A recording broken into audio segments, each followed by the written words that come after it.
hatrany ny fahasoavan'i Jesoa Kristy Tompontsika. Amen. Ry Tompo Rainay any an-danitra, indreto izay mivavaka eo anatrehanao, mametraka hatrano ny fiainana iray manontolo, mba ho tantaninao, ho arovanao, ho vombinonao Tompo, amin'ity andro ity mba hananana fifaliana, fahasambarana, fahombiazana ary fiadanana. Amin'ny anaran'i Jesoa. Amen. Hoy ary ny Tompo amintsika anio ry havana. Andeha vakiana amin'ny anaran'i Jesoa ny soratra masina. Ary ho an'izay mahay manao mihoatra noho ny zavatra rehetra, eny mihoatra lavitra noho izay rehetra angatantsika na heverintsika aza. Amen. Ao amin'ny Efesiana 3:2-20, tapany voalohany sy tapany faharoa fa tsy hatramin'ny farany kory, no misy an'izany andinin-tsoratra masina izany ry havana. Izay tianay asongadina anatin'izany dia ilay hoe mahay manao mihoatra noho ny zavatra rehetra, mihoatra lavitra noho izay rehetra angatahana na heverina. Ity andinin-tsoratra masina ity dia manasongadina fa tena samy hafa mihitsy ry havana. Ny olombelona sy Andriamanitra tena tsy mitovy, isika sy ny Andriamanitra ray zanaka ary fanahy. Amin'ny maha-Andriamanitra fitiavana ny Tompo ivavahantsika dia tsy mitovy amintsika olombelona izy. Iny ambara eto fa manam-pahefana ny Tompo, ary rehefa ny olona koa manam-pahefana dia ahoana? Ny olona indray rehefa manam-pahefana izy dia manaraotra an'izany matetika ho amin'ny tombotsoa manokana. Ny mifanohitra amin'izany anefa no hitantsika eto ny amin'ny Andriamanitra ray zanaka ary fanahy masina izay tompontsika.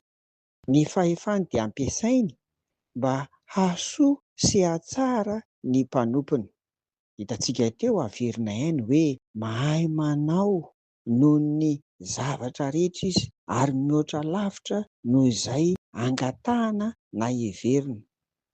Isika olombelona dia voafetra ry havana, voafetra ny azontsika omena, voafetra ny azontsika atao, fa saingy tsy toy izany kosa anefa ny Tompo rehefa mangataka aminy fa tena mihoatra lavitra noho izay angatahana. Ny olombelona dia voafetra ihany koa amin'izay eritreretiny, amin'izay azony saintsainina sy heverina, fa ny an'Andriamanitra mihoatra lavitra noho ny amin'izany ihany koa.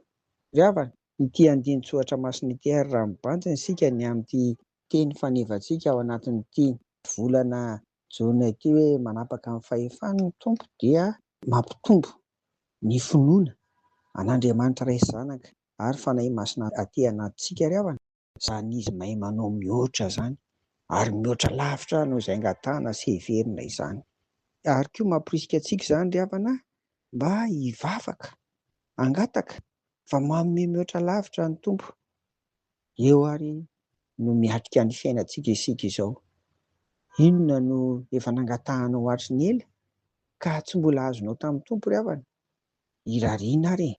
Irariana mba mihoatra lavitra noho izany ny valim-bavaka omeny anao ao anatin'izao lohahevitra izao. Amen. Vavaka isika. Ry Tompo Rainay any an-danitra, sambatra izay mananao Andriamanitra, ray sy zanaka ary fanahy masina, izay mihevitra mihoatra lavitra, ny mahasoa anay Tompo ary manome mihoatra lavitra noho izay angatahanay.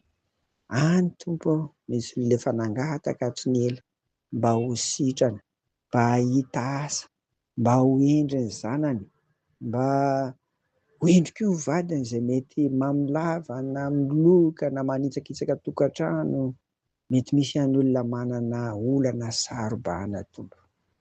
Ianao ilay manana ny fahefana ary ampiasainao izany ho an'ny fitiavana anay Tompo, dia mba mitalao aminao izay mba valia vavaka re, ireny mitaraina aminao ireny Tompo. Amin'ny anaran'i Jesoa. Amen. Ho aminareo hatrany ary ny fiadanan'i Jesoa ry havako. Amen.